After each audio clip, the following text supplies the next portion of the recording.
On met un pognon de dingue dans des minima sociaux, les gens ils sont quand même pauvres.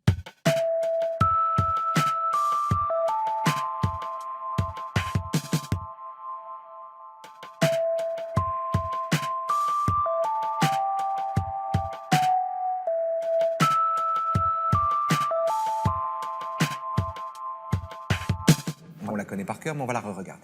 Allez. On met trop de pognon, on déresponsabilise et on est dans le curatif. Et donc, toute notre politique sociale, et c'est pour ça que j'ai besoin de vous, mutualistes, c'est qu'on doit mieux prévenir, ça nous coûtera moins ensemble. Et on doit mieux responsabiliser tous les acteurs. Donc vous savez, moi je pense que c'est ça le truc. Prévenir, responsabiliser. La politique sociale, regardez, on met un pognon de dingue dans des minima sociaux, les gens ils sont quand même pauvres. Bon, on va laisser de côté l'expression pognon de dingue, c'est pas l'objet de la discussion d'aujourd'hui, Christian Ruby, mais quand même, ce qui est intéressant là, je trouve, c'est que cette vidéo fameuse, prise par Sibeth Ndiaye du président Macron, a pour vocation, en tout cas clairement, de nous mettre, de nous installer au cœur de la machine. On a le président en bras de chemise, dans l'action, qui sermonne ses collaborateurs. On est avec eux, on est avec lui. Reste que... il sait très bien qu'il est filmé. Autrement dit, c'est pas le président au naturel auquel on assiste là, c'est le président en mode naturel. Il se sait filmer. On est en présence d'une mise en scène, de l'absence de mise en scène. Exactement. En l'occurrence, on est devant une image médiatique, construite, etc., comme vous venez de le dire. Et elle est construite, elle se présente comme brute, construite. Alors qu'elle est entièrement construite. Voilà, bien sûr. Et elle est construite pour produire des effets. Christian Ruby est enseignant en philosophie et notamment spécialiste de la question du spectateur. Alors, elle ne peut ne pas produire les effets qui étaient prévus, d'accord, mais elle est quand même construite pour produire des effets, ce qui la distingue fondamentalement de toute œuvre artistique qui, elle, n'est pas construite pour produire des effets, mais pour d'autres choses qu'on va voir ensuite. C'est la différence entre le fait de montrer quelque chose et le fait de communiquer, absolument, tout simplement. Absolument. On ne montre pas, là. En revanche, déjà, c'est quand même une image qui nous interroge sur le thème suivant. Comment cette image nous fait-elle spectateur? Quel spectateur elle veut faire de nous? Et est-ce que je suis... c'est la question que j'allais vous poser. Je veux préciser, avant de vous poser cette question, que si je vous la pose, cher Christian Ruby, c'est parce que vous êtes notamment l'auteur de Devenir spectateur. J'ai le droit de dire que c'est un super livre, vous non. Et le voilà, c'est aux éditions de La Tribu. Tiens, j'avais oublié le nom de l'éditeur. Devenir spectateur. Alors, justement, là, on essaie de nous faire devenir acteur, ou de nous faire croire qu'on est acteur, qu'on est partie prenante dans le truc, un peu comme ces metteurs en scène qui mettent les spectateurs au milieu des acteurs sur scène. Or, en fait, on est spectateur au carré. Absolument. Et en même temps, c'est la démonstration même du fait qu'on devient spectateur, mais on n'est pas spectateur aux deux sens quasi du terme euphoniquement parlant. On n'est pas N''EST et on ne naît pas non plus spectateur. Vous avez raconté véritablement l'histoire du devenir spectateur. On va parcourir rapidement quelques étapes de cette histoire, qui est en fait une histoire de l'art, et commencer par le tableau de l'archiduc Léopold Guillaume dans sa galerie de peinture italienne par David Ténier. C'est un tableau de 1651, et ce qui est frappant peut-être ici, c'est que le maître des lieux, le propriétaire des lieux, n'est pas du tout intéressé, apparemment, par ce qu'il possède. Ou plutôt, ne le regarde pas. Il n'est pas spectateur de ces tableaux. Alors, en l'occurrence, l'archiduc est là dans son tableau pour nous montrer sa richesse, pour la mettre en avant. Et donc, son problème n'est pas celui de l'artisticité, des œuvres d'art, etc. Mais en même temps, il est le signe d'un déplacement qui commence à s'opérer de la posture du spectateur, puisqu'on est encore dans des tableaux, des œuvres qui sont tributaires de l'œil mystique, de l'œil médiéval, c'est-à-dire de cet œil qui, d'une certaine façon, n'a pas besoin de s'arrêter au tableau, parce que ce qui est important, c'est ce qu'il y a derrière le tableau, c'est le divin ou le transcendant, ou en l'occurrence, l'œuvre de tel ou tel saint qui est représenté. Au passage, ce rideau qui masque les tableaux, on en a beaucoup de traces, et en fait, le tableau était caché par le rideau jusqu'au jour de la fête du saint patron, qui était dessiné ou peint sur le tableau, et on ne le dévoilait qu'à ce moment-là. Et quand on assiste à la transition de l'œil médiéval à la position du spectateur, beaucoup de spectateurs vont aller devant ces tableaux et demander qu'on leur ouvre le rideau, même indépendamment des cérémonies religieuses. Et ça va produire un certain nombre de conflits. C'est là que le spectateur peut-être commence Voilà. à apparaître dans cette... comme un espace de laïcité où, en somme, le motif religieux disparaît derrière la beauté du tableau. Est-ce qu'on peut dire quelque chose comme ça?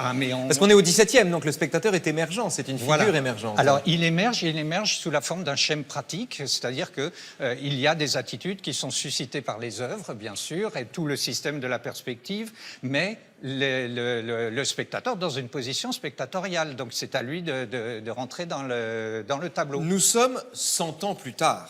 Nous sommes 100 ans plus tard et l'histoire a son importance ici. C'est la tribune des offices de l'allemand Johann Zoffany. Et là, pour le coup, les spectateurs sont plus engagés dans le spectacle lui-même. Ce qu'ils représentent, ce sont des gens qui ne sont pas simplement étrangers à ce qu'ils regardent, mais qui contemplent les œuvres, les anges qui s'enlacent, les lutteurs, une Olympia du Titien. Les spectateurs sont plus actifs, sont plus acteurs déjà. On parle presque de spectateurs. Voilà, ils sont en même temps en posture de nous montrer comment on devient spectateur. C'est-à-dire que cette fois, il faut regarder les œuvres, et regarder une œuvre, c'est une posture un peu complexe, parce que si on est trop loin, on voit tout ce qu'il y a autour de l'œuvre. Si on est trop près, on ne voit que des détails. Il faut donc trouver la bonne distance. Il faut en même temps se placer dans une posture de contemplation. Et enfin, il y a une caractéristique aussi dans ce tableau, c'est que ce sont des personnages qui discutent entre eux et qui exercent leur jugement publiquement. Même si l'ensemble nous montre que c'est relativement réservé à l'époque, puisqu'on est lié à des hommes des Lumières, on est dans un contexte... Dans un contexte de fortune aussi. Voilà, bien sûr, mais c'est quand même ainsi que naît le spectateur au sens moderne du terme. C'est-à-dire que le spectateur se caractérise par deux instances. Le fait qu'il regarde les œuvres, oui, mais le fait également qu'il partage son sentiment avec d'autres spectateurs avec qui il peut ne pas être d'accord. Exactement. Et donc, la naissance de cette idée d'un sens commun au travers de l'œuvre d'art rejoint aussi toutes les problématiques qu'on est en train de développer à l'époque, les problématiques politiques. Qu'en sera-t-il, qu'en est-il, ou comment peut-on s'orienter vers la démocratie? Enfin, quels sont les enjeux? Puisqu'on est dans une époque qui remue ces choses-là, de Hobbes jusqu'à Rousseau, pour prendre une chronologie extrêmement large. C'est un des paradoxes les plus intéressants. On trouve ça dans la critique de la faculté de juger. Si vous mettez en place un système où les gens peuvent discuter de la beauté alors que personne ne sait ce que c'est, vous mettez en place un système démocratique où les gens peuvent s'entendre pour ne pas être d'accord. C'est l'apparition du spectateur est contemporaine aussi de l'apparition de cet idéal démocratique d'une discussion, de la possibilité en démocratie d'être d'accord pour pas s'entendre. Voilà. On change de décor, on change d'époque, on change de siècle. On est au 19e siècle, c'est le salon carré du musée du Louvre de Louis Béroux. Chose intéressante ici, on a avancé dans la démocratisation de l'art, bien sûr, mais on a ici une différence de traitement très claire entre les hommes et les femmes, Christian Ruby. Alors, on a passé la Révolution française par rapport à l'image précédente. Plus de personnes voudraient bénéficier des bienfaits de l'art. La constitution des musées a été faite, c'est la Révolution française. On est passé de la perruque au frac. Voilà. Donc, tout ceci admis, effectivement, on se trouve devant un tableau dans lequel la posture du spectateur est normée. Donc les deux personnages ici sont effectivement dans la distance, dans la contemplation. Et en même temps, c'est un tableau manifestement genré, avec cette distorsion entre le masculin et le féminin. On a le noble masculin barbu qui contemple l'œuvre en pointant un bâton rigide. Exactement, vers le centre de l'œuvre. Nous avons les jeunes pain-bêches et cervelés qui lisent des romans à l'eau de rose en jetant des regards au ciel. Et les dernières qui font tapisserie. Et les femmes qui font tapisserie derrière. Évidemment, voilà, avec des guillemets pour tous ces propos, mais c'est juste un constat de ce qui nous est proposé. Donc la démocratisation de la culture se fait ici aux dépens de la moitié de l'humanité. Bien sûr, et ça veut dire aussi que la démocratie n'est jamais acquise, pas plus que le spectateur n'est un être, mais un devenir. La démocratie, c'est aussi un devenir permanent. On chemine encore avec vous dans la représentation du spectateur, c'est-à-dire dans le fait d'être nous-mêmes spectateurs du spectateur avec un tableau familier à tous. J'ai toujours voulu faire ça. Faites attention à vous. C'est bien sûr Le Voyageur au-dessus de la mer de nuages de Caspar David Friedrich. J'ai toujours, en regardant ce tableau, été émerveillé par la mer de nuages elle-même, Mais en réalité, l'information qui compte, c'est la représentation du spectateur, non? Voilà. Est-il extérieur au spectacle parce que le tableau inclut celui qui regarde quelque chose dont il ne fait pas partie? Voilà. Et en même temps, la question se pose de savoir comment chacun d'entre nous a été éduqué Oui. à la posture du spectateur, en l'occurrence ici classique. Vous dites posture ou position? Moi, je dis posture quand on l'examine comme ça froidement, Ouais. mais en réalité, on la vit comme une position. Parce qu'il se la joue un peu, notre ami, là, quand même, non? Avec son aussi, bâton devant sa mer de peut-être nuages, aussi. non? Bon, Mais voilà. ce qui est intéressant, c'est justement que ce sont les œuvres elles-mêmes qui nous apprennent comment se tenir devant regarder. elles. Voilà, on n'a pas besoin d'aller dans une école du spectateur ou de... Voilà, l'œuvre elle-même comporte les éléments qui sont nécessaires à la visibilité de ce qu'elle a à nous proposer, ce qui vaudrait d'ailleurs aussi bien en musique que dans d'autres arts. Et là, si on se place devant Comme lui, l'œuvre, ouais. avec la taille qu'a le tableau originellement, eh bien, on s'aperçoit que, métaphoriquement, on occupe la même position par rapport au personnage que le personnage vis-à-vis du paysage. Et donc, on apprend à rester calme, à contempler, à prendre la distance et à réfléchir à ce qui est devant nous. Donc nous avons ici un spectateur qui, parce qu'il est représenté, est engagé dans le spectacle qu'il contemple lui-même. Venez avec moi. Je voudrais avoir votre sentiment, et notamment parce que la mer de nuages rappelle ici une autre mer. Celle-là, c'est une mer de lacrymogène. On est ici place de la République lors d'une manif, et là, pour le coup, les spectateurs sont pleinement acteurs. Place de la République. Mais pas du tout. On est devant une œuvre d'art qui est en l'occurrence une œuvre de Fujiko Nakaya, une œuvre de fumée, une œuvre de brouillard, dans laquelle justement... Ça, c'est une œuvre. Voilà, c'est une œuvre. J'ai l'air malin. Mais non, parce que la confusion est justement extrêmement intéressante. Elle mobilise le rapport entre œuvres d'art, rapport à la politique et en même temps les effets de distance, l'idée que l'artiste n'a pas travaillé pour produire des effets spécifiquement parlant, mais sinon elle aurait entraîné à une manifestation, bon, ce qui n'est pas le cas. En l'occurrence, elle travaille plutôt sur le rapport entre les personnes qui se promènent dans l'œuvre, puisqu'on ne voit plus. On ne se voit plus et on ne voit plus l'autre, on rentre en rapport avec l'autre corporellement. Et si l'ambition de l'artiste est celle-là, ça veut dire qu'en faisant l'erreur que j'ai faite, d'une certaine manière, je lui rends hommage. J'essaie de m'en sortir avec l'erreur que j'ai faite. Mais non, parce que je trouve que c'est une très belle erreur qui colle tout à fait avec à la fois la photographie que nous avons devant les yeux et avec le vécu de l'œuvre. Donc l'œuvre est inséparable complètement de l'œil de celui qui la regarde, voilà. Et qui se trompe en la regardant. Exactement. Et on pourrait même faire des analogies non seulement avec la politique, mais avec la physique, avec enfin tout le contexte culturel qui est le nôtre. D'ailleurs, dans chaque position de spectateur, c'est le contexte culturel qui est engagé. C'est marrant, vous voyez, parce que bien sûr, il y a la question du contexte culturel, mais au-delà de ça, c'est vrai que quand on regarde un tableau, quand on regarde quelque chose, on se sent malgré tout étranger à ce qu'on regarde. L'œil à cette fonction assez particulière quand même, de mettre à distance ce qu'il nous montre. Regardez, on a un autre spectateur, je l'aime beaucoup celui-là, c'est un spectateur avachi, qui s'appelle René Santibanès, et il regarde un dessin animé qu'on aime beaucoup ici, qui est South Park, et ce qui est intéressant, c'est que c'est le paradigme du spectateur avachi, c'est-à-dire pour le coup, du spectateur dont on a envie de se dire qu'il n'est que passivité et qu'il est tout entier réception du spectacle et qu'en fait il ne fait rien de ses 10 doigts. Alors j'aime bien votre façon de présenter, c'est-à-dire qui donne l'impression de... Oui. Moi, je suis pas sûr qu'il soit aussi inactif qu'il en a l'air. Voilà. Mais pourquoi ne l'est-il pas tant que ça? Eh ben, mon idée par rapport à cette œuvre qui est en fait une œuvre par rapport à 50 d'une série qui s'appelle Watching TV et qui est construite par Olivier Kuhlmann au travers du monde.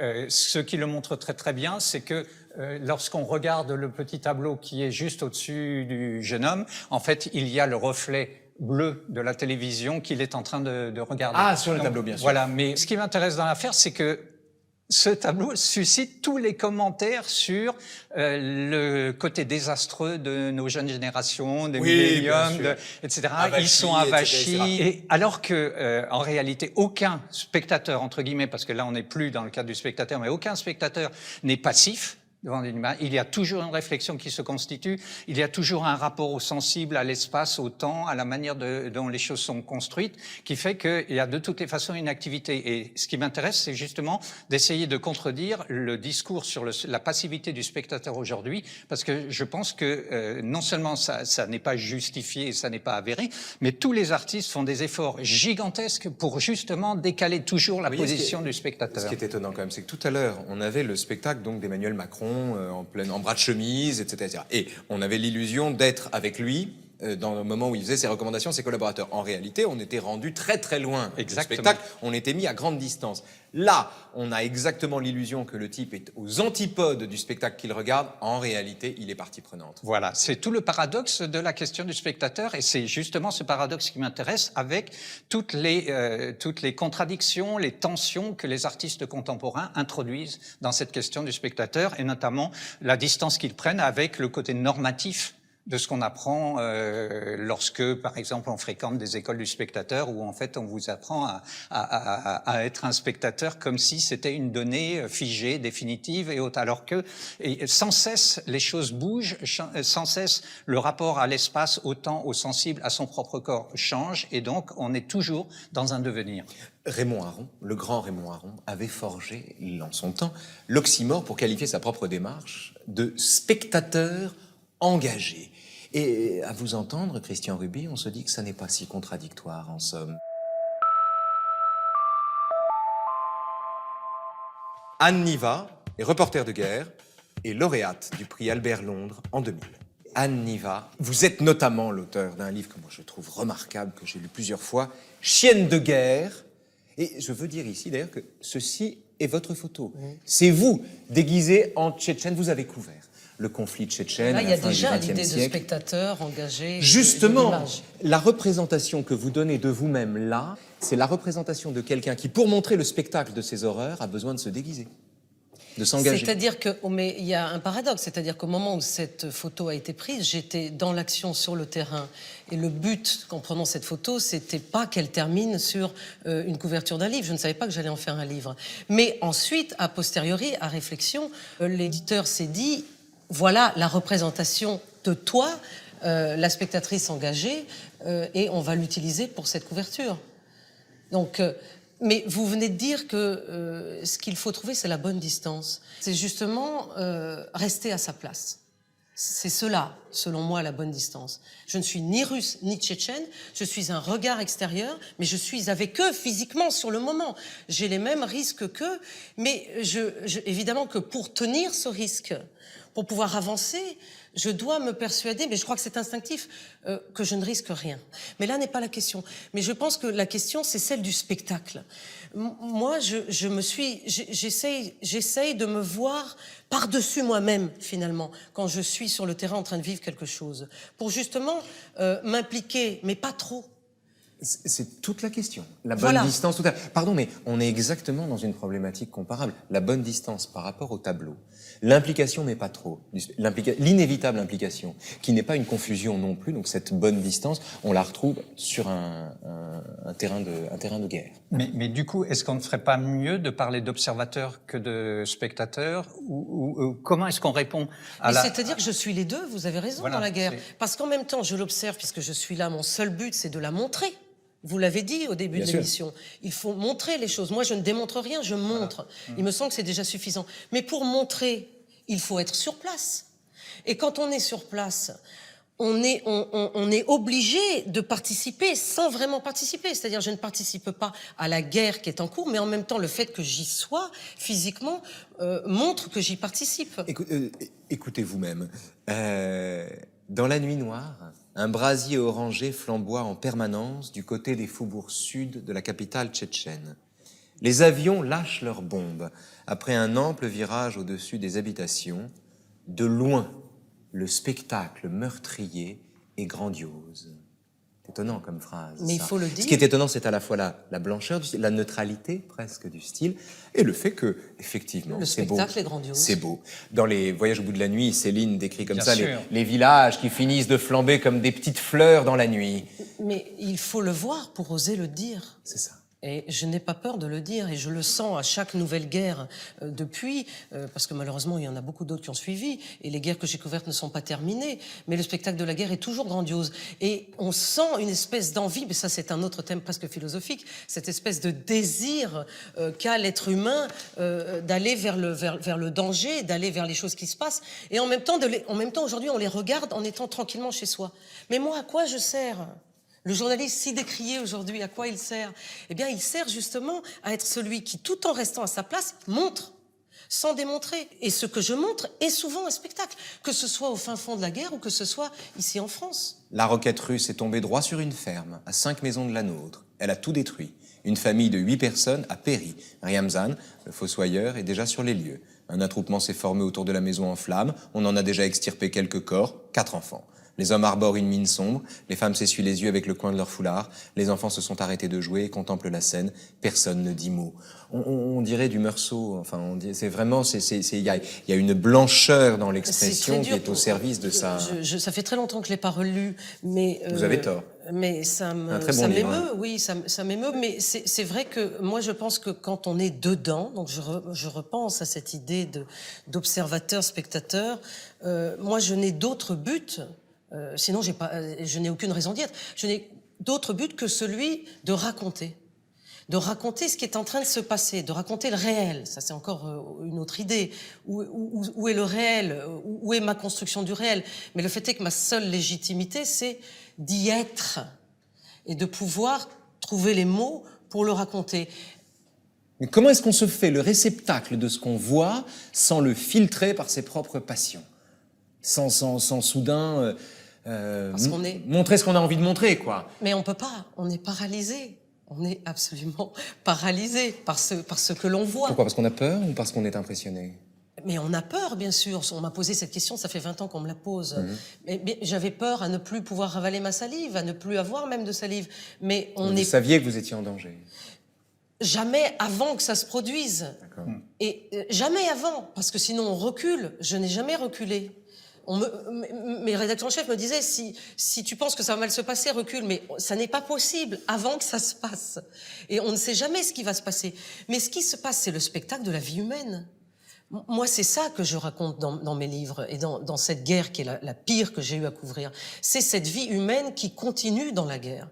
Mais comment pourrais-je faire autrement pour la raconter ? Je ne suis justement pas une romancière, je suis obsédée par le réel et finalement contrainte à continuer à être cette observatrice, spectatrice. Que vous inspire cette ambition de l'observateur, spectateur, de l'observatrice, spectatrice ? Alors d'abord, ça me renvoie à un propos de Jean-Luc Godard par rapport à une image de journalistes, en l'occurrence de 2 soldats qui il y a un massacre dans l'affaire, et il se révoltait contre cette image en disant le photographe aurait mieux fait d'intervenir plutôt que de prendre la photo. C'est ce qui est une question, en l'occurrence, qui est posée à chacun d'entre nous. Surtout le fait de filmer les choses est aussi une façon pour nous de les mettre à distance. Bien sûr. Ce qu'on filme avec son iPhone, par exemple, au lieu de venir en aide à la personne dont le spectacle nous amuse au point de le filmer et de le mettre en ligne, ce qu'on filme est également ce qui ne nous touche pas. Mais moi, alors à l'époque, il n'y avait pas de smartphone, pardon, mais moi, c'est plutôt mon envie, c'était plutôt de disparaître. C'est-à-dire d'être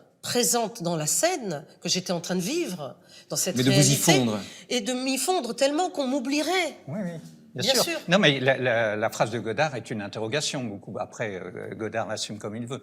Et puis la deuxième question, c'est est-ce que le monde finalement est vraiment un spectacle ? Oui. Et ça, c'est quand même aussi une difficulté extrêmement. C'est-à-dire comment parler du monde comme d'un spectacle, puisque tous les spectateurs du spectacle en question font partie de la scène, si vous voulez. Ce serait un spectacle sans spectateurs. Il n'y a personne dans la salle. Si le monde entier est une scène de théâtre, il n'y a plus de salle. Il n'y a plus de salle. Il n'y a plus de spectateurs. Si nous sommes chacun les interprètes. Mais il y a ce que l'on choisit de montrer.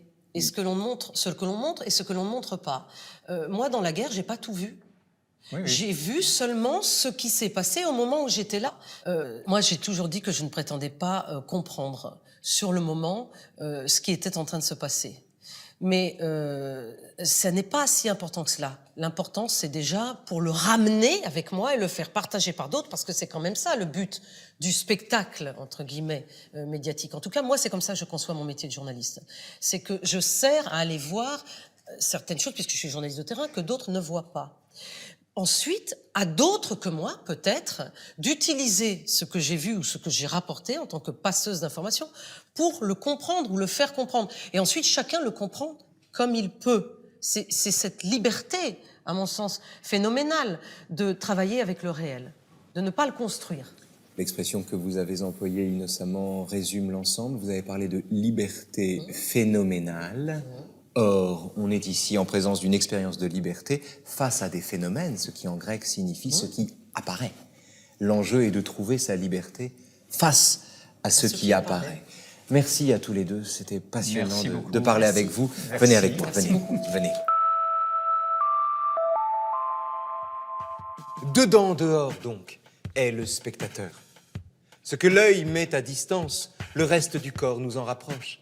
Ce qu'il voit étant aussi ce qu'il vit. Aucun spectateur n'échappe tout à fait au spectacle dont il témoigne. Entre distance et proximité, du tableau qu'on admire à la guerre qu'on déteste, loin d'être neutre, le spectateur est un passeur de réel.